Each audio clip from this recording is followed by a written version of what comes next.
Hello नमस्कार साथियों, स्वागत है आपका आज के क्लास में। मैं मोहन कुशवाहा स्वागत करता हूं आपका। और आज हम एजुकेशनल साइकोलॉजी में खास करके पढ़ने वाले हैं परीक्षा यानी एग्जामिनेशन। और इसमें जो है एक शैक्षिक मूल्यांकन होता है जिसको हम एकेडमिक इवैल्यूएशन बोलते हैं। और इसी से जो है ये रिलेटेड टॉपिक होने वाला है। तो आइए और शुरू करते हैं। आई थिंक ये बहुत ही एक बेहतरीन टॉपिक होने वाला है मेरे ख्याल से। और ख़ास करके जब हम साइकोलॉजी के क्षेत्र में एकेडमिक शिक्षा के क्षेत्र में हैं तो वहाँ पे जो है ये सारी चीज़ें बहुत ही ज़्यादा हमारे लिए यूजफुल होने वाली है। तो ये और शुरू करते हैं बहुत ज़्यादा समय ना लेते हुए। परीक्षा का अर्थ क्या होता है? एक नॉर्मल सा चीज़ हम समझे परीक्षा के बारे में तो कोई भी चीज़ हम पढ़ते हैं या सीखते हैं तो कितना सीख पाए। रियलिटी तो यही है ना कि कितना सीख पाए, कितना गेन कर पाए, कितना हम ग्रहण कर पाए सीखी गई चीज़ों को। कितनी सारी चीज़ें हमारे अंदर हमारे पास जो है वो रुकी हुई है, हमारे जो स्मरण में जो है वो यूं कहें तो हमने उसमें जो है धारण कर लिया है उन चीज़ों को अपने स्मरण में। तो इन्हीं चीज़ों का जो है मूल्यांकन ये क्या करता है, परीक्षा करता है। तो एकेडमिक इवैल्यूएशन जो है इसी से रिलेटेड है। तो आइए और शुरू करते हैं कि परीक्षा का अर्थ होता है क्या। परीक्षा जो है एक बहुत ही व्यापक शब्द है जिसका व्यवहार जीवन के विभिन्न क्षेत्रों में विविध स्तरों पर विभिन्न उद्देश्यों की पूर्ति के लिए किया जाता है। शैक्षणिक, सामाजिक, राजनैतिक, स्वास्थ्य और नैतिक सभी क्षेत्रों में जो है इसका उपयोग करके हम अपने जो है अभिष्ट की जो है पूर्ति यानी जो चीज़ हम करना चाहते हैं उसकी जो है पूर्ति हम आसानी से करते हैं। शिक्षक विद्यार्थियों के ज्ञानोपार्जन के जो है मूल्यांकन में, राजनीतिक जनमत के जो है मापन में, चिकित्सक रोगों के निदान में तथा जो है नीति शास्त्री जन विशिष्ट के जो है नैतिक स्तर के परीक्षण में जो है इसका उपयोग करते हैं।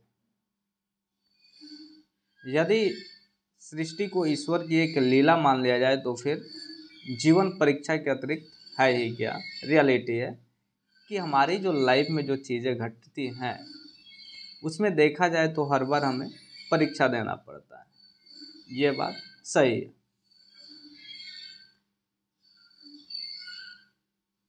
लेकिन हमारा संबंध यहाँ जो है परीक्षा के इस व्यापक अर्थ से नहीं है। हमारा तात्पर्य केवल उस शिक्षा प्रणाली से है जिसका उपयोग शैक्षणिक संस्थाओं में विद्यार्थियों के जो है ज्ञानोपार्जन के मापन में किया जाता है। और पाठशाला तथा स्कूल का जो है उद्देश्य बच्चों की योग्यता को जो है समुचित ढंग से विकसित करना होता है ताकि वे भावी जीवन में जो है सफल हो, प्रमाणित हो सके। इसी उद्देश्य को प्राप्त करने के लिए बच्चों को जो है पाठशाला या स्कूल भेजा जाता है और बच्चे अपने उद्देश्य की प्राप्ति में जो है कहाँ तक सफल हो सके इसकी जानकारी जो है शिक्षक के लिए आवश्यक होता है। और इससे जो है शिक्षक को अपने अध्यापन की जो है सफलता का ज्ञान होता है और बच्चों के भविष्य के संबंध में जो है योजना बनाने का अवसर भी मिलता है। क्योंकि शिक्षा जब हम एग्ज़ाम लेते हैं तो वहाँ पे पता चल जाता है कि किस बालक में या फिर किस स्टूडेंट में किस किस चीज़ की जो है कमी है, कहाँ पे वो किस सब्जेक्ट में जो है लैग कर रहा है, किस सब्जेक्ट में वो इंटेलिजेंट है। तो इन सारी चीज़ों को वो देखने को मिलता है, किस सब्जेक्ट में उसकी पकड़ अच्छी है, किस सब्जेक्ट में उसकी पकड़ जो है वो ढीली है। तो एग्जामिनेशन का जो है मेन मुद्दा यही होता है। तो अगर परीक्षा की जो है परिभाषा हम देना चाहें तो कह सकते हैं कि परीक्षा का तात्पर्य उन परीक्षणों से है जिनके द्वारा पाठ्यक्रम के विभिन्न महत्वपूर्ण उद्देश्यों अथवा जो है क्षेत्रों में विद्यार्थियों की उपलब्धि का मापन किया जाता है। तो अगर इस परिभाषा से जो है कुछ बातों को निकाला जाए तो कुछ बातें जो है स्पष्ट रूप से आती हैं। इसमें पहला नंबर है कि परीक्षा एक मापन प्रणाली है जिसमें किसी भी चीज़ का जो है मापन होता है। खास करके शैक्षिक में तो शैक्षिक की चीज़ों का मापन होगा। दूसरा नंबर है कि इसके द्वारा विद्यार्थियों के ज्ञानोपार्जन का मापन किया जाता है। और तीसरा नंबर है इससे विद्यार्थियों की जो है पाठ्यक्रमिक उपलब्धियों का मापन होता है। और स्लेविन के अनुसार जो है स्लेविन ने 1991 में जो है उन्होंने कहा कि विद्यार्थी मूल्यांकन का जो है तात्पर्य परीक्षण, लिखित प्रतिवेदन और श्रेणियों का उपयोग कर छात्र निष्पादन के जो है औपचारिक मूल्यांकन से होता है। परीक्षा की आवश्यकता क्यों पड़ती है, इसका उद्देश्य क्या है और महत्व क्या है, इन चीज़ों के बारे में हम जानते हैं ताकि आपको बेहतरीन तरीके से समझ में आ जाए। पहला नंबर है प्रबंधक के लिए, यानी फॉर एडमिनिस्ट्रेटर्स। प्रबंधकों के दृष्टिकोण से शिक्षा में जो है परीक्षा का उपयोग बहुत ही आवश्यक है और इससे जो है उन्हें अपनी संस्था की जो है शैक्षणिक प्रगति का ज्ञान हो पाता है। विभिन्न वर्गों के विद्यार्थियों के जो है परीक्षा फल को देखकर अधिकारियों को इस बात का ज्ञान हो पाता है कि उनकी संस्था जो है उनकी योजना के जो अनुकूल प्रगति पर है अथवा नहीं। फिर दूसरा नंबर है आश्रयदाताओं के लिए, यानी फॉर पैट्रॉन्स। परीक्षा का महत्व किसी संस्था के आश्रयदाताओं के जो है दृष्टिकोण से भी कम नहीं है। स्कूल या पाठशाला के जो है परीक्षाफल के आधार पर वे जान पाते हैं कि उसे शिक्षा में अध्यापन कार्य समुचित रूप से चल रहा है या फिर नहीं है। संतोषप्रद प्रगति होने पर उन्हें संतोष प्राप्त होता है और अधिक सहायता देने की जो है प्रेरणा मिलती है। तीसरा नंबर है निरीक्षक के लिए। किसी स्कूल या फिर पाठशाला के निरीक्षक को भी जो है परीक्षा से कई प्रकार के लाभ होते हैं और निरीक्षक का जो है मुख्य कर्तव्य अध्यापन के विकास में जो है शिक्षक की सहायता करना है और इसके लिए आवश्यक है कि वे विद्यार्थियों की पाठ्यक्रमिक उपलब्धि से अवगत हों और इस तरह जो है पाठ्यक्रम में परिवर्तन लाने में भी निरीक्षक को जो है परीक्षा फल से बड़ी सहायता मिलती है। अध्यापन विधि के मूल्यांकन में भी जो है परीक्षक को इससे बहुत मदद मिलती है। चौथा नंबर है शिक्षक के लिए। शिक्षक के लिए भी जो है परीक्षा का महत्व कम नहीं है, रियलिटी भी है, क्योंकि जब एग्ज़ाम होता है वहाँ पे टीचर को पता चलता है कि मैं कितने पानी में हूँ, रियलिटी है। किसी भी चीज़ के का जो है नॉलेज होना बहुत बड़ी बात नहीं है, खास करके टीचर के लिए, लेकिन वो जो है विद्यार्थियों को किस ढंग से डिलीवर कर रहा है ये हमेशा मैटर करता है। और अगर उसकी जो डिलीवरिंग क्षमता अच्छी है तो बच्चे जो हैं वो उसके जो क्षमताएं हैं उसको जो है वो अच्छी तरह से इस्तेमाल कर पाते हैं और अपनी क्षमताओं को बढ़ाते हैं, क्योंकि शिक्षा का मतलब ही है अपनी क्षमताओं को विकसित करना। अगर वो उन सर्वांगीण विकास नहीं कर पाए तो उनको शिक्षित होने से कोई फायदा नहीं।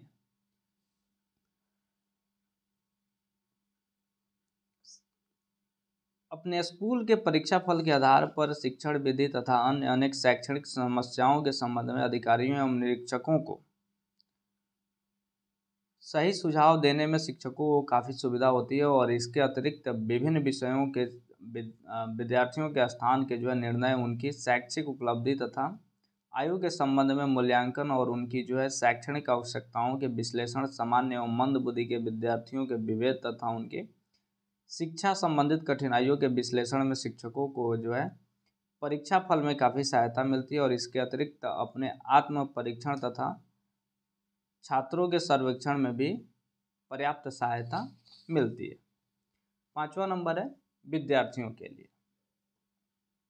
विद्यार्थियों के दृष्टिकोण से भी जो है परीक्षा का उपयोग बहुत ही आवश्यक है, क्योंकि अगर विद्यार्थी जो है एग्ज़ाम देता है, नॉर्मल सा चीज़ है कि किसी भी स्कूल हो, कॉलेज हो, संस्था हो, वहाँ पे दो तरह के एग्ज़ाम होते हैं। एक हो जाता है एनुअल एग्ज़ाम या फिर सेमेस्टर वाइज एग्ज़ाम, और एक होता है इंटरनल एग्ज़ाम या फिर ऐसे मान सकते हैं सेशनल एग्ज़ाम। तो सेशनल एग्ज़ाम में क्या है कि बच्चा जो है खुद को परख पाता है कि उसकी नॉलेज कितनी है और वो कितने लायक जो है पढ़ पाया है। इस मिड टर्म एग्जामिनेशन में उसको पता चल जाता है और ख़ास करके वहाँ से उसको कितनी मेहनत करनी है इस चीज़ का भी पता चल जाता है, और वो जहाँ पे कम होता है वहाँ पे वो बेहतरीन तरीके से अपना ध्यान देता है और उन चीज़ों को जो है वो बेहतरीन तरीके से उस सब्जेक्ट वो सीख पाता है। परीक्षा के भय से जो है विद्यार्थी अपने पाठ्य को पढ़ते हैं और कठिन अंशों को केवल परीक्षा में सफल होने के लिए ही रटकर याद कर लेते हैं। परीक्षा के फलस्वरूप जो है विद्यार्थियों में प्रतियोगिता की भावना उत्पन्न होती है और स्मरण और संगठन की जो है क्षमता में वृद्धि होती है तथा आत्म मूल्यांकन का भी अवसर मिलता है, यानी सेल्फ इवैल्यूएशन वो कर पाते हैं और जहाँ पे कमी होती है वहाँ पे वो अपना जोड़ लगाते हैं। इसके बाद है छठा नंबर शैक्षणिक निर्देशन के लिए, फॉर एजुकेशनल गाइडेंस। और शिक्षा में जो है निर्देशन का महत्वपूर्ण स्थान है, और सफल निर्देशन के लिए परीक्षा आवश्यक है। कारण यह है कि शिक्षा का उद्देश्य न केवल अध्यापन है बल्कि विद्यार्थियों के लिए जो है प्रयोजन बनाना भी है। दूसरे शब्दों में विद्यार्थियों को निर्देशित देना कि भविष्य में उन्हें किस प्रकार की शिक्षा के लिए उचित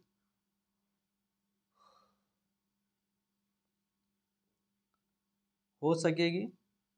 और परीक्षा फल के आधार पर जो है विद्यार्थियों को निर्देशन देने में जो है सुविधा होती है, और वे जो है उच्च शिक्षा के योग्य हैं भी अथवा नहीं है। उसके बाद 7वां नंबर है व्यावसायिक निर्देशन के लिए। लेकिन इससे पहले हम गाइडेंस के बारे में थोड़ा सा जान लेते हैं। जब बच्चा जब है ना, खास करके जब हम लोग निकलते हैं हाई स्कूल से, हाई स्कूल मतलब मैट्रिकुलेशन, वहाँ से हमारे रास्ते अलग हो जाते हैं और हमारी सोच वहाँ से ब्रॉड हो जाती है और एक्सटेंड हो जाती है। तो वहाँ पे आपने देखा होगा कई सारे बच्चे हैं जो बचपन से काफ़ी ज़्यादा सीरियस हैं और वो आगे चल के और बेहतरीन सब्जेक्ट्स या फिर उनकी जिनमें समझ होती है उन सब्जेक्ट्स को लेते हैं। लेकिन ज़्यादातर तो 10th के बाद ज़्यादातर बच्चे तो ऐसे माने कि मेंटली प्रेशर होके या फिर किसी और के गाइडेंस से ही चीज़ों को चूज करते हैं, क्योंकि उन्हें पता नहीं होता कि फ्यूचर में करना क्या। लेकिन खास करके अगर देखा जाए तो वो अपने दिए गए एग्ज़ाम के रिजल्ट के आधार पर ही तो वो सोच पाते हैं अच्छे नंबर लेके आए तो साइंस से पढ़ेंगे, मेडिकल या नॉन मेडिकल पढ़ेंगे, और अगर अच्छे नंबर लेके नहीं आए तो फिर आर्ट्स या कॉमर्स को चुन लेंगे और लाइफ को एंजॉय करेंगे।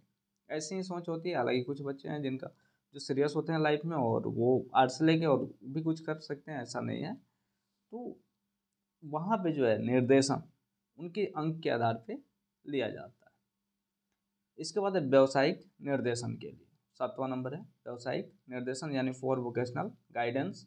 और व्यवसाय के चयन में भी जो है परीक्षा का महत्व तो कम नहीं है।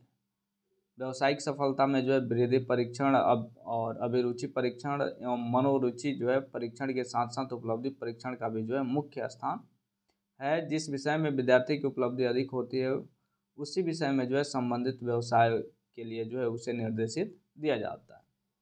एक मध्यम स्तर के जो है विद्यार्थी की उपलब्धि गणित में अधिकतम हो तो उसे इंजीनियरिंग अथवा जो है लेखा संबंधी व्यवसाय के लिए निर्देशित किया जाता है, और किया जाता है, रियलिटी है।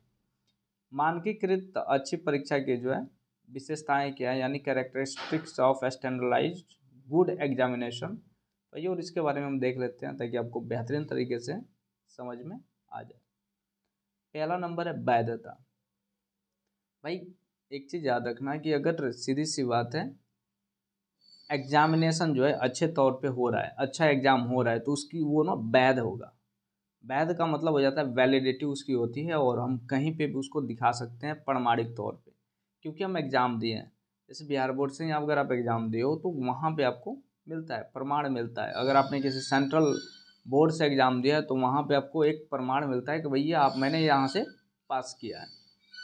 दूसरा नंबर है विश्वसनीयता यानी रिलिएबिलिटी। और परीक्षा में जो है विश्वसनीयता का जो गुण होना भी आवश्यक है। और विश्वसनीय परीक्षा उसे कहते हैं जिसे एक योग्य विशेष का जो है मापन विभिन्न समय में एक ही सत्यता के साथ हो सके। और परीक्षा की विश्वसनीयता की जो जांच है वो कई तरीके से होता है, जिसमें एक सहज तरीका है कि एक परीक्षा का उपयोग दो समय में किसी योग्यता विशेष को मापने के लिए किया जाता है, और दोनों समय में जो है प्राप्तांकों के बीच जो है जितना अधिक सहसंबंध होता है वह परीक्षा उतनी ही अधिक विश्वसनीय होती चली जाती है। तीसरा नंबर है वस्तुनिष्ठता, जिसको हम ऑब्जेक्टिविटी बोलते हैं। और वस्तुनिष्ठता भी जो है एक अच्छी परीक्षा का जो है आवश्यक गुण है। और यह वस्तुनिष्ठता जो है प्रश्नों के अर्थ और प्रश्नों के मूल्यांकन दोनों में होना अनिवार्य है। प्रश्नों का निर्माण ऐसा हो जिसको अर्थ को समझने में किसी प्रकार का संदेह नहीं हो, और इसी तरह जो है प्रश्नोत्तर के मूल्यांकन का आधार स्पष्ट और वैज्ञानिक होता है कि भिन्न भिन्न समय में भिन्न भिन्न परीक्षकों द्वारा जो है मूल्यांकन समान रूप से हो। नहीं तो क्या होता है कि जिस तरह के जिस माइंडसेट के साथ वहाँ पे बैठा हुआ है, और अगर हम निबंधात्मक क्वेश्चन लिख रहे हैं तो वहाँ पे डिपेंड करता है कि जो एग्जामिनर है वो आपको कितना नंबर देगा, उसका मूड कैसा है, कहीं से झगड़ के नहीं, कहीं से लड़ के तो नहीं आए, कहीं से खुशी है तो फिर अच्छा नंबर दे देगा। तो ऐसी चीज़ हो जाती है, यानी कि डिपेंड करता है उसका माइंडसेट पे। लेकिन क्या है कि अगर ऑब्जेक्टिव क्वेश्चन है तो वहाँ पे जो सही है मतलब सही है हमने डाल दिया और वो सही हो जाना है। तो अगर 50 में हमने 40 नंबर का लिखा तो 40 नंबर हमें मिलेंगे। लेकिन क्या निबंधात्मक में अगर 50 में हमने 50 नंबर का लिखा है तो वहाँ पे 35 नंबर मिल जाए वही बड़ी बात होती है। तो मेन चीज़ ये हो जाता है। उसके बाद चौथा नंबर है समग्रता, जिसको हम कॉम्प्रिहेंसिवनेस बोलते हैं। और परीक्षा में जो है समग्रता का गुण अति आवश्यक है। इसमें इतने प्रश्न होने चाहिए जिससे विद्यार्थियों के जो है ज्ञानोपार्जन का मापन समग्र रूप से हो सके, और इसके बिना परीक्षा का उद्देश्य जो है पूरा होना बहुत ही कठिन हो जाता है। और पांचवा नंबर है व्यवहारिकता। या एक अच्छी परीक्षा के लिए जो है व्यवहारिकता एक आवश्यक गुण है, और परीक्षा में यह गुण होना चाहिए कि इसका उपयोग आसानी से किया जा सके और विद्यार्थी जो है वो प्रश्नों का जो है अर्थ समझ सके और प्रश्नों का मूल्यांकन जो है सरल रूप से जो है कर सके। आर्मरोड ने 1995 में कहा कि किसी परीक्षा का परीक्षण को जो है उस हद तक अच्छा माना जाता है जिस हद तक वह आसान तथा जो है कम खर्च का होता है। छठा नंबर है मानक, जिसको हम नॉर्म्स बोलते हैं। और परीक्षा फल की जो है समुचित व्याख्या के लिए जो है एक विशेष प्रकार के जो है मानक की आवश्यकता होती है, यानी एक नॉर्म्स की आवश्यकता होती है। मानक विभिन्न प्रकार के होते हैं, जैसे श्रेणी प्राप्तांक जिसको हम ग्रेड स्कोर बोलते हैं। इसके बाद मानक प्राप्तांक जिसको हम स्टैंडर्ड स्कोर बोलते हैं। आयु प्राप्तांक एज स्कोर हो गया। शतांशीय पर जो है प्राप्तांक जिसको हम परसेंटाइल स्कोर बोलते हैं। और उच्च विद्यालय तथा विश्वविद्यालय के स्तरों पर जो है शतांशीय प्राप्तांक जिसको हम परसेंटाइल स्कोर, और मानक जो है प्राप्तांक जिसको हम स्टैंडर्ड स्कोर के जो रूप में जो है व्यापक रूप में इसका उपयोग होता है। परीक्षा के कितने प्रकार हैं, परीक्षा अगर होते हैं तो कितने प्रकार से होते हैं, आइए और इसको हम थोड़ा सा देख लेते हैं। तो परीक्षा जो है मुख्य रूप से 3 प्रकार के होते हैं, जिसमें पहली जो है ये मौखिक परीक्षा है, दूसरा है लिखित परीक्षा, तीसरा है खुली किताब परीक्षा या तथा जो है बंद किताब परीक्षा। तो ये और शुरू करते हैं कि आखिर मौखिक परीक्षा होती क्या है और इसके जो है लाभ क्या है, हानियाँ क्या है, विशेषताएं क्या है। और उम्मीद है कि आपको बेहतरीन तरीके से समझ में आते आते जाएगा। और मौखिक परीक्षा, मौखिक परीक्षा में जो है विद्यार्थियों को मौखिक प्रश्न दिए जाते हैं और उनके ज्ञान उपार्जन का जो है मूल्यांकन किया जाता है। इससे उनके अध्ययन का जो है ज्ञान सहज रूप से हो जाता है, और इसके अतिरिक्त बच्चों में जो है सूझबूझ और भाषा अभिव्यक्ति तथा व्यवहारिक ज्ञान को जांचने में सहायता मिलती है। इस प्रकार की परीक्षा के लिए जो है न तो समय निश्चित रहता है और ना ही कोई स्थान निश्चित रहता है। और अध्ययन के क्रम में शिक्षक अपने विद्यार्थियों से प्रश्न करके उनके ज्ञान की जांच कर लेता है। इसी तरह यदि शिक्षक आवश्यक समझते हैं तो अलग अलग विद्यार्थियों से प्रश्न करके और उनकी परीक्षा ले लेते हैं। इस परीक्षा का जो है एक गुण यह है कि प्रश्न पूछते समय जो है विद्यार्थियों में समस्त व्यक्तित्व का जो है प्रत्यक्ष रूप से निरीक्षण हो जाता है। और यह परीक्षा बहुत ही सरल है, आराम से कहीं पे भी कंडक्ट हम कर सकते हैं। और इसके लिए उन्हें तैयारी की भी आवश्यकता नहीं होती, सबसे तो बड़ी चीज़ है। और इस परीक्षा के कुछ दोष भी हैं, आइए और उसको देख लेते हैं। पहला दोष है कि इसके द्वारा विद्यार्थियों के ज्ञान उपार्जन का ठीक ठीक मापन नहीं हो सकता। इसके कई कारण हैं। पहली बात तो यह है कि कुछ विद्यार्थी जो हैं इतने संकोचशील होते हैं कि इतने प्रश्नों का उत्तर जानते हुए भी वो नहीं दे पाते, बात सही है। और दूसरा बात यह है कि शिक्षक की जो है उपस्थिति में कुछ बालक घबरा जाते हैं और घबराहट के कारण प्रश्नों का उत्तर नहीं दे पाते हैं, ये भी डर हो जाता है, रियलिटी है। और तीसरा नंबर जो है ये कुछ बालकों में जो है भाषा दोष होता है, जिसके कारण वो प्रश्नों का उत्तर जानते हुए भी समुचित रूप से उत्तर नहीं दे पाते। दूसरा नंबर है इस परीक्षा प्रणाली का जो है सबसे बड़ा अवगुण यह है कि इसमें पक्षपात की संभावना रहती है, और डिपेंड करता है कि जो परीक्षक है उसकी पूर्व धारणा कैसी है। इसके बाद दूसरा है लिखित परीक्षा। मौखिक परीक्षा के बारे में जान लिया, अब लिखित परीक्षा में कई सारे आते हैं। तो मौखिक परीक्षा में कुछ जो है त्रुटियां पाई जाती हैं, तो इसलिए जो है लिखित परीक्षा का आयोजन किया जाता है। लिखित परीक्षा जो है इसको माना जाता है कि सभी प्रकार के जो त्रुटियां होती हैं इनसे मुक्त है।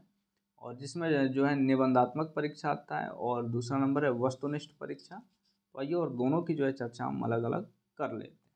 सबसे पहले है निबंधात्मक परीक्षा।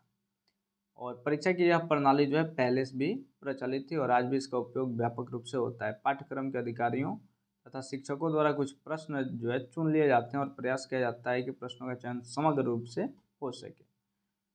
और कुछ प्रश्न जो है एक ही वाक्य के होते हैं और कुछ कई खंडों में विभाजित होते हैं इस तरह के। कोई प्रश्न वर्णनात्मक तथा कोई विवेचनात्मक होता है और इन विविध प्रश्नों में से छात्रों को केवल 5-6 प्रश्नों का उत्तर देना होता है और इसके समय जो है करीब करीब 3 से लेकर 3.5-4 घंटे तक निश्चित होते हैं, हर जगह पे अलग अलग होता है। निबंधात्मक परीक्षा के कुछ गुण हैं, आइए और उसको देख लेते हैं।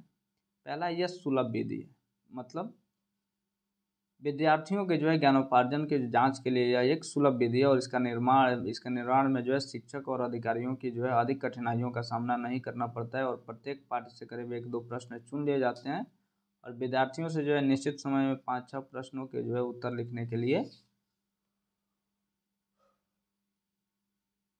कहा जाता है। दूसरा नंबर है व्यापकता, जिसको हम एक्सटेंसिवनेस बोलते हैं। और इस परीक्षा में जो है विद्यार्थियों को उनके विचारों तथा योग्यताओं को जो है व्यापक रूप से व्यक्त करने का अवसर मिलता है और उन्हें स्वतंत्रता होती है कि वे किसी प्रश्न का उत्तर अपनी भाषा में अपने ढंग से वो दे सकें। इसलिए आपने जब एग्ज़ाम वगैरह में जाते होंगे वहाँ पे अक्सर आपको लिखा हुआ मिल जाता है सबसे ऊपर हेडिंग में कि परीक्षार्थी जो हैं वो यथासंभव अपने प्रश्नों का उत्तर जो है अपने शब्दों में, ना कि केवल किताब के भाव में, आपको जितना आता है जब जिस तरीके से उसको लिख सकते हो लिखो। और वहाँ पे जब परीक्षक है वो उस हिसाब से आंसर, अगर उसको समझ में आता है कि आपने जो है लिखा परंतु भाषा कुछ अलग है लेकिन आंसर जो है सही है, तो फिर वो नंबर आपको दे देते हैं। उसके बाद जो है तीसरा नंबर यह है संगठन एवं विवेक योग्यता में वृद्धि। निबंधात्मक परीक्षा की तैयारी करने से पहले जो है विद्यार्थियों को पाठ्यक्रम के जो है आवश्यक अंशों को चुनकर संगठित करना पड़ता है और अनावश्यक अंशों को छोड़ देना पड़ता है। उसके बाद चौथा नंबर है रचनात्मक चिंतन में वृद्धि। निबंधात्मक परीक्षा में जो है विद्यार्थियों को रचनात्मक चिंतन के विकास में सहायता मिलती है और प्रश्न में जो है कुछ प्रश्न ऐसे रहते हैं जिन्हें विद्यार्थियों को अपनी बुद्धि एवं योग्यताओं के अनुसार विकसित करना पड़ता है। जैसे किसी विषय के जो है कुछ सूचित अंशों के आधार पर विद्यार्थियों को एक लेख लिखने या कहानी जो है लिखने के लिए कहा जाता है। तो इसमें जो है चिंता में वृद्धि होती है। शॉर्टकट दे दिया, पहले तो खास करके सरल हिंदी व्याकरण एवं रचना, जब हम लोग 4-5वें क्लास में थे तो उस समय उसको हम लेके पढ़ते थे। अब 6ठी-7वीं में गए तो उसका रियल में समझ में आया। तो वहाँ पे हमें देखने को मिलता था कि शर्ट में जो कुछ दे दिया रहता था और उसका चिंतन करके और उस कहानी को बढ़ाना होता था। बीच बीच का पार्ट्स दे दिया और कहानी उसमें बढ़ाना था। जैसे एक रंगा सियार पे भी था, अंगूर खट्टे हैं वैसे भी था, तो और भी कई सारे था। तो वहाँ पे देखने को मिल जाता है और चिंतन में जो है वृद्धि हो जाती है। इसके बाद है भाषा का मूल्यांकन, और इस परीक्षा में जो है विद्यार्थियों को जो वास्तविक एकता के साथ साथ उनकी भाषा की भी जांच हो जाती है। एक और जो है तथ्यों के स्मरण एवं संगठन का माप होता है और दूसरी ओर भाषा की शुद्धता और शैली की परीक्षा होती है। उसके बाद छठा नंबर है व्यक्तित्व मूल्यांकन। निबंधात्मक परीक्षा से जो है विद्यार्थियों के जो है व्यक्तित्व मूल्यांकन एवं जीवन शैली का जो है ज्ञान हो जाता है। इसके बाद है निरीक्षण संबंधी दोष का अभाव। मौखिक परीक्षा की तुलना में यह परीक्षा जो है निरीक्षण संबंधित जो है दोषों से मुक्त है। कारण यह है कि प्रश्नोत्तरी को जांच करते समय शिक्षक के सामने परीक्षार्थी जो है उपस्थित नहीं रहते। इसके बाद इस परीक्षा के कुछ अवगुण भी हैं, आइए और उसको हम देख लेते हैं। पहला है सीमित क्षेत्र। निबंधात्मक परीक्षा का जो है क्षेत्र बहुत ही सीमित है और इसमें करीब 10-12 प्रश्न पूछे जाते हैं, जिसमें विद्यार्थियों को 3-4 घंटे के भीतर 5-6 प्रश्नों के उत्तर देने होते हैं। खास करके ग्रेजुएशन में ऐसे होता था, लेकिन अभी बदल गया सिनेरियो 2023 के बाद से। वहाँ पे जो है आपको शॉर्ट क्वेश्चंस मिलते हैं, फिलअप्स मिलते हैं, या फिर ऐसे मान सकते हैं ऑब्जेक्टिव मिलते हैं, और फिर उसके बाद लॉन्ग टर्म जो है क्वेश्चन भी मिलते हैं। दूसरा नंबर है रटने पर बल। तो भाई सीधी सी बात है कि बड़े बड़े जो क्वेश्चंस होते हैं उनको आप समझ कर याद नहीं कर सकते, रट कर याद किया जाता है। लेकिन समझना भी उतना ही ज़्यादा ज़रूरी होता है, क्योंकि समझ में आ जाए तो आप को याद ना हो तो भी आप आराम से लिख सकते हो इस चीज़ को, और हम लोग लिखे हैं इसीलिए बता भी रहे हैं। इसके बाद है अनुमान के जो है सफलता या फिर चूक। इस परीक्षा से जो है विद्यार्थियों को अनुमान एवं अटकलबाजी की ओर अग्रसर होने का प्रोत्साहन मिलता है और परीक्षा के पूर्ण प्रश्नों के संबंध में जो है तरह तरह के अनुमान लगाए जाते हैं और इसके फलस्वरूप पाठ्यक्रम के उन्हें अंशों को पढ़ा जाता है जिससे जो है प्रश्न आने की संभावना अधिक होती है। इसके बाद है प्रश्नों का जो है संदिग्ध अर्थ। प्रश्न पत्र के जो है कुछ प्रश्नों की भाषा ऐसी द्विअर्थी होती है कि उनका जो है अर्थ विभिन्न परीक्षार्थी जो है विभिन्न रूप से लगा लेते हैं और उन उसी के अनुकूल जो है प्रश्न का उत्तर लिखते हैं। इसके बाद है समय और श्रम की अधिक व्यय। तो भाई सीधी सी बात है कि इसमें जो है जब आप निबंधात्मक क्वेश्चन लिखते हैं, उत्तर लिखते हैं, तो उसमें आपको समय देना पड़ता है। इसके बाद छठा नंबर है अनावश्यक तथ्यों का के जो है लाभ।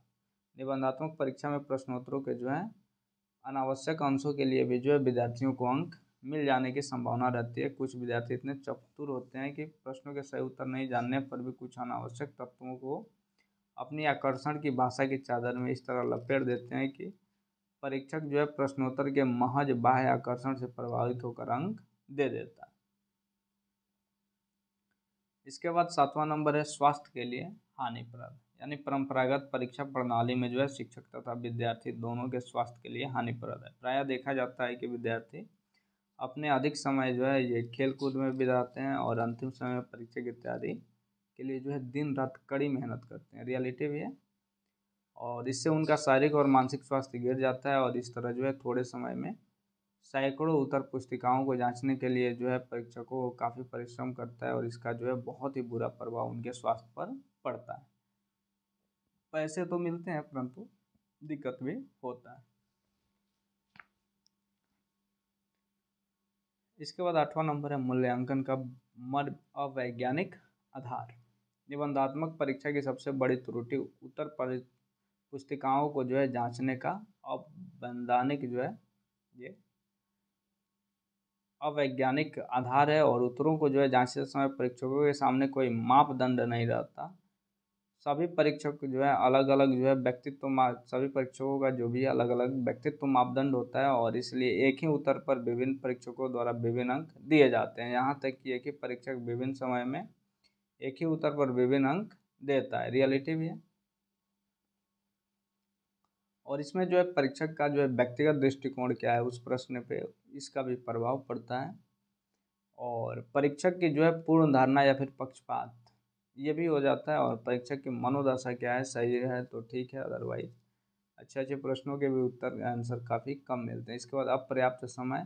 भाई सीधी सी बात है कि थोड़ा सा प्रश्न जांचना है, थोड़ा सा समय है और ज़्यादा क्वेश्चन जांचने हैं तो वहाँ पे समय की जो है लैक ऑफ टाइम होता है जिसके चलते जो है वो जल्दीबाजी में जो है वो समुचित मूल्यांकन नहीं हो पाता है।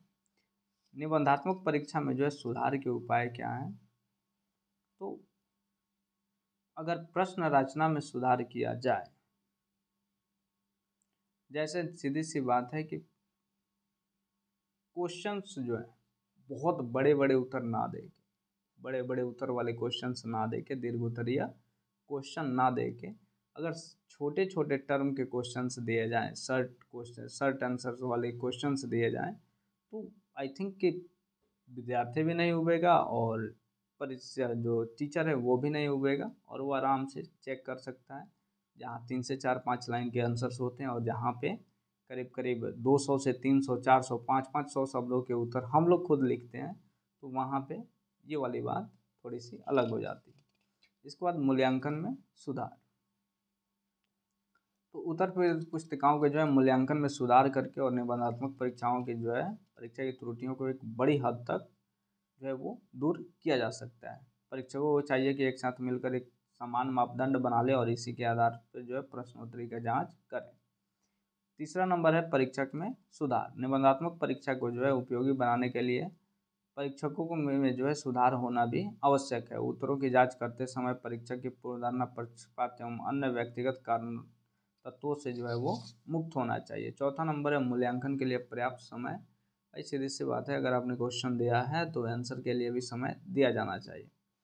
तो अगर पर्याप्त समय मिलेगा तो वो बढ़िया तरीके से जो है क्वेश्चंस को देख पाएंगे, आंसर को देख पाएंगे और वो अच्छे तरीके से नंबर दे सकते हैं। इसके बाद 5वां नंबर है अध्यापन में सुधार। निबंधात्मक परीक्षा की त्रुटियों को दूर करने के लिए और इसकी उपयोगिता बढ़ाने के लिए अध्यापन में सुधार करना भी आवश्यक है। किसी विषय पर वे टिप्पणी लिखवाने के बदले जो है उसके विभिन्न पहलुओं का विवेचना करना और उसमें जो है विद्यार्थी का रुचि जगाना और उसकी योग्यता को जो है सूझ के माध्यम से विकसित कर देना अधिक लाभप्रद है। इससे जो है एक और विद्यार्थी को समझ कर सीखने का प्रोत्साहन मिलेगा और दूसरी ओर रट कर याद करने की प्रवृत्ति कम हो जाएगी और इस तरह इस परीक्षा प्रणाली में उसकी वास्तविक योग्यता का मापन हो सकेगा। इसके बाद है द्विपरीक्षक पद, जिसको हम डबल एग्जामिनरशिप बोलते हैं। द्विपरीक्षक पद के उपयोग से जो है निबंधात्मक परीक्षा की जो है बहुत सी जो है त्रुटियां दूर हो सकती हैं। अतः जो है व्यवहारिक परीक्षा की तरह सैद्धांतिक परीक्षा में भी जो है द्विपरीक्षक पद का चलन होना चाहिए। इससे प्रश्नोत्तर के मूल्यांकन पर परीक्षकों के जो है व्यक्तिगत कारकों का जो है प्रभाव बहुत ही कम पड़ता है। इसके बाद 8वां नंबर है बाजारू पुस्तकों पर रोक। समझ रहे हैं, बाजारू पुस्तक जैसे गैस पेपर मिल जाता है हमें एग्जाम के समय, आसानी से मिल जाता है और हम में से करीब करीब 99% लोग, इस चीज़ की मैं गारंटी देता हूँ कि 99% लोग गैस पेपर से पढ़ते हैं भाई। जो आप बुक देख रहे हो ना, शिक्षा मनोविज्ञान,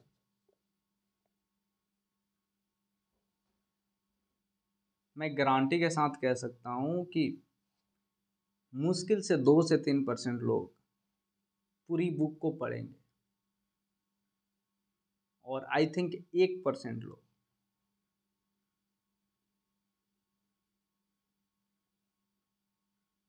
इसका रीज़न ये है ना कि हमें जो है ना ये काफ़ी कम समय मिलता है। 3 से 4 महीने के अंदर एग्जामिनेशन हो जाते हैं और इस बुक में जो है अगर आपको पढ़ना है इस बुक को तो शायद आपको पता ना हो, लेकिन इस पूरे बुक में करीब करीब 550 पेज पढ़ने हैं और ऐसी 6 किताबें हैं,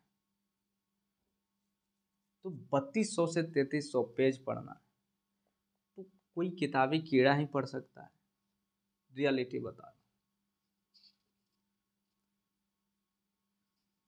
तो अगर बाजारू पुस्तकों पे रोक लग जाए तो विद्यार्थियों की, खास करके अगर गैस पेपर वगैरह पे रोक लग जाए तो विद्यार्थियों की जो है देखा जाए तो पढ़ेंगे कहाँ से भाई, आंसर लिखेंगे कहाँ से। तो मजबूरी में किताब खरीदना पड़ेगा और जब किताब वो खरीदेंगे तो आई थिंक कि उनके पास जो नॉलेज होगा ना, वो नॉलेज वो जिस क्लास में पढ़ रहे हैं उसके लायक नॉलेज होगा, क्योंकि उन्होंने बुक पढ़ा है। इसके बाद योग्य परीक्षकों का चयन। निबंधात्मक परीक्षा को जो है उपयोगी बनाने के लिए विद्यार्थियों की जो है वास्तविक उपलब्धि की जांच के लिए योग्य परीक्षकों का चुनाव भी आवश्यक है। उत्तर पुस्तिकाओं की जांच करने के लिए योग्य तथा इच्छुक परीक्षकों की नियुक्ति होनी चाहिए। और इसके बाद 10वां नंबर है केंद्रित मूल्यांकन। उत्तर पुस्तिकाओं के जो है केंद्रित मूल्यांकन से जो है समय और श्रम की बचत होगी और पैरवी तथा सिफारिश की जो है संभावना ये कम रहती है। इसके बाद आ जाता है हमारा वस्तुनिष्ठ परीक्षा। परंपरागत निबंधात्मक परीक्षा की तरह जो है वस्तुनिष्ठ परीक्षा भी एक प्रकार की लिखित परीक्षा है, लेकिन यह परीक्षा प्रणाली उन सभी त्रुटियों से मुक्त है जो परंपरागत परीक्षा में पाई जाती है। इसका निर्माण करते समय इस बात का पूरा ध्यान रखा जाता है कि इसमें पाठ्यक्रम के जो है सभी अंशों का जो है समावेश हो सके और इसके लिए जो है प्रश्नों की संख्या अधिकाधिक रखी जाती है। प्रश्न इतने छोटे होते हैं कि उनका उत्तर केवल हाँ या नहीं तथा शुद्ध तथा अशुद्ध का जो है चिन्ह लगाकर देना पड़ता है। कुछ प्रश्नों में जो है रिक्त स्थानों के लिए शब्दों में से जो है चुनकर बढ़ना पड़ता है और इस प्रकार विद्यार्थी लगभग 100 प्रश्नों का समाधान केवल आधा घंटा से लेकर पौन घंटा यानी 30 से लेकर 45 मिनट के बीच में कर लेते हैं, चुटकी बजाते। तो काफ़ी कम समय लगा और बहुत ज़्यादा प्रश्न जो है वो देख लिया। तो आजकल जितने सारे एग्ज़ाम्स हो रहे हैं कॉम्पिटिटिव एग्ज़ाम्स वगैरह वो सारे जो है वस्तुनिष्ठ परीक्षा यानी ऑब्जेक्टिव टाइप एग्जामिनेशन होते हैं, जिसको हम सीबीटी एग्जाम बोलते हैं। अब ये चेंज हो गया, क्योंकि पहले ओएमआर सीट आता था, लेकिन अब ओएमआर सीट भी चेंज हो गया। अब आ गया सीबीटी कंप्यूटर बेस्ड टेस्ट। तो ओएमआर में भरने में थोड़ी बहुत गलतियां भी हो जाती थी, लेकिन इसमें कोई गलती की संभावना नहीं होती है और आसानी से हम जो है एग्जाम दे सकते हैं। इस परीक्षा प्रणाली के जो है दो प्रकार हैं। पहला है शिक्षक का निर्मित वस्तुनिष्ठ परीक्षण और दूसरा है मानकीकृत वस्तुनिष्ठ परीक्षण। तो आइए और देख लेते हैं शिक्षक निर्मित जो है वस्तुनिष्ठ परीक्षण के क्या है और इनके प्रकार क्या हैं। तो शिक्षक निर्मित जो है परीक्षा उसे कहते हैं जो शिक्षकों द्वारा निर्मित होती है, और जो मानकीकृत जो परीक्षा विशेषज्ञों द्वारा जो है निर्मित होती है। शिक्षक द्वारा जो है ये निर्मित वस्तुनिष्ठ परीक्षा के जो है कुछ प्रकार हैं। पहला है सत्यासत्य परीक्षण, यानी सही है या फिर गलत है इसका परीक्षण। तो इस प्रकार के जो है परीक्षण में जो है सत्य और असत्य या फिर सही या फिर गलत का जो है चिन्ह लगाकर उत्तर देना होता है, और कभी कभी तो सामने सत्य असत्य लिखा हुआ भी होता है। दूसरा नंबर है रिक्त स्थान पूर्ति परीक्षण, और इसमें जो है डॉट डॉट डॉट दिया रहता है, जैसे राम का विवाह डॉट डॉट डॉट के साथ हुआ, तो देवी सीता के साथ हुआ था। तो इस प्रकार के परीक्षण में जो है रिक्त स्थान छोड़ दिए जाते हैं और उन जिन्हें जो विद्यार्थियों को भरना पड़ता है, जैसे भारत एक डैश है। तो तीसरा नंबर है बहुविकल्प परीक्षण, जिसमें जो है बहुविकल्प में जिस तरह से आज हम लोग एग्जाम्स देते हैं, बहुविकल्प में ऑब्जेक्टिव टाइप क्वेश्चंस होते हैं। तो एक क्वेश्चन के बदले 4-5 जो है वो ऑब्जेक्टिव दिए जाते हैं, और उसमें जो सही ABCD करके दिया रहता है और उसमें सही आंसर चूज करना होता है। इसके बाद है चौथा नंबर सुमेल परीक्षण, यानी मिलान करना तिथि के हिसाब से, जैसे पानीपत की लड़ाई कब हुई और फ्रांस की क्रांति कब हुई, ऐसे ऐसे होता है। इसके बाद है पुनर्व्यवस्थापन परीक्षण, यानी पुनर्व्यवस्था, जैसे कौवा का पक्षी एक प्रकार एक। तो कौवा एक प्रकार का जो है पक्षी है, ऐसे हम सुमेल कर सकते हैं यानी पुनर्व्यवस्थापन कर सकते हैं। इसके बाद जो है दूसरा हो गया मानकीकृत वस्तुनिष्ठ परीक्षण। शिक्षक द्वारा जो है निर्मित वस्तुनिष्ठ परीक्षा की अपेक्षा यह जो है अधिक विश्वसनीय है। इसका कारण यह है कि ऐसे परीक्षणों का निर्माण जो है विशेषज्ञ के द्वारा होता है, और इस परीक्षण में प्रश्न की जो है गड़बड़ी देखने को नहीं मिलती। और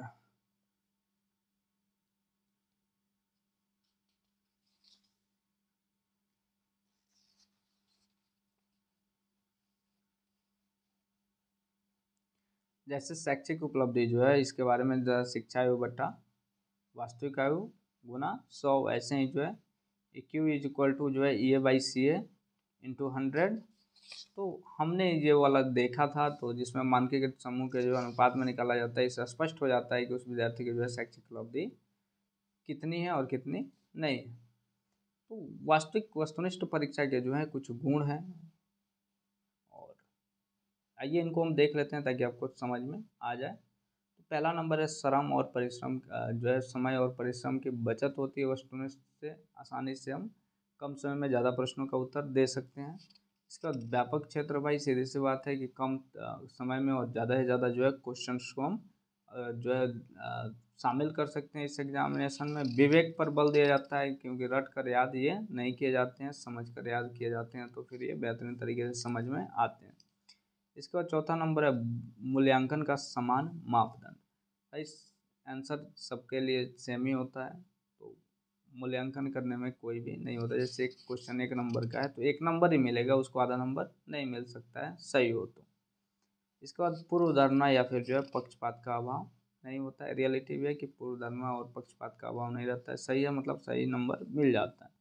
इसके बाद जो है स्वास्थ्य के लिए अहानिकारक है। इसका मतलब जो है ना कि वो काफ़ी कम समय में वो ज़्यादा से ज़्यादा प्रश्नों का उत्तर जो है वो दे देते हैं, जिसके चलते जो है वो उनकी जो है मेंटल स्ट्रेस वहाँ पे कम हो जाती है। इसके बाद है विसंगति पर निरीक्षण, जो है यह नियंत्रण हो जाता है। वस्तुनिष्ठ परीक्षा का एक गुण यह भी है कि विद्यार्थियों द्वारा संबंध या आवश्यक बातों को लिखे जाने की संभावना भी नहीं रहती है।